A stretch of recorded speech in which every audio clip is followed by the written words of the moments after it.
Bismillahir Rahmanir Rahim. Assalamu alaikum wa rahmatullahi wa barakatuh. So in the previous video we talked about the importance of doing hifth. In this video we want to get into it and see how we can actually do hifth of the Holy Quran. So as you know, memorizing anything has two parts. One is the actual memorizing it and the second one is revising it. But before we get into that, there's something we have to pay attention to, and that is the niyyah, the reason why we're doing hifz, and the niyyah we have of memorizing the Holy Quran. And as you know, this is not an ordinary book. It's not a scientific book. It's not anything normal. These are the words of Allah that we are memorizing. And to make use of the great blessings and the great benefits it offers us, we have to make sure that we're doing this for Allah. And we're doing it to get closer to the Holy Quran, inshallah. And to add to that, we have to make sure that we ask the Ahlul Bayt for help, because without their help, we cannot do this. It's a very difficult task. I want to do hifth of the Holy Quran. Bismillahir Rahmanir Rahim. I'm starting from Surah Al-Baqarah, for example, or Surah Al-Jum'ah, or whichever surah it is, and I want to do hifth. What should I do? Okay. Step number one is to pick a constant time of the day or the week that I am going to do hifth. And this is very important for consistency, and it will prevent us from becoming lazy in keeping this up. So the time is up to you whenever it's more convenient for you. So for example, for me it would be good, let's say Saturday, Monday, Wednesday, after Fajr, or before I sleep, or in the afternoon, whenever it's convenient for you.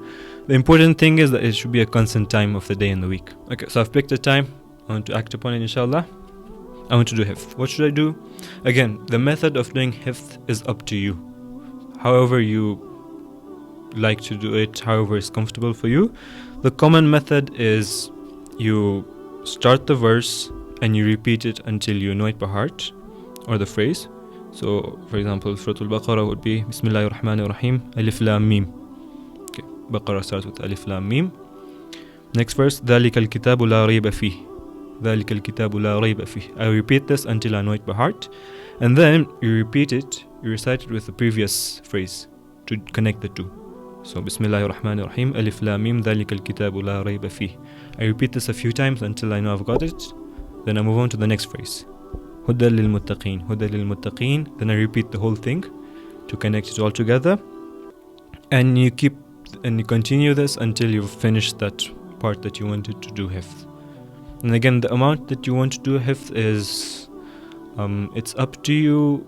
Just make sure it doesn't take too much effort so that you get tired. And it should be a constant amount every day. I have memorized this part that I want to memorize. What's the next step? The next step is to present this to someone. You find your father, your mother, brother, sister, somebody, your friend. You tell them that, okay, look, every day at this time I'm going to come and recite this part of the Quran for you, this new part that I've done hifth of. And if I don't, there should be pressure. This has two benefits of having someone that you present this to every day. The first benefit is consistency. You have a deadline to meet. Like, you know that tonight, 9 o'clock, I have to recite this part. Otherwise, I'm behind on schedule. And the second benefit is fixing mistakes. So, while doing hifth, I might have, for example, memorized it as ذَلِكَ الْكِتَابِ لَا رَيْبَ فِيهِ.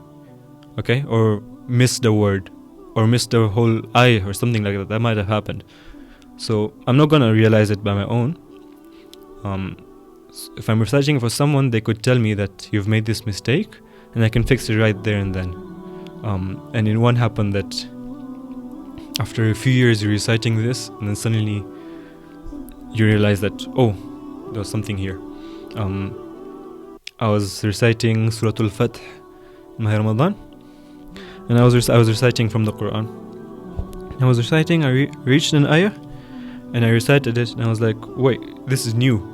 I haven't seen this one before. And it happened to be one of the surahs that I didn't recite for someone, and I missed the whole verse. So you have to find someone to present it to. One very, very, very important point in doing hifz is that the first time you memorize something, it should be rock solid. Once you finish, you should be ready to go up on a stage in front of 1,000 people and recite this without feeling stressed out.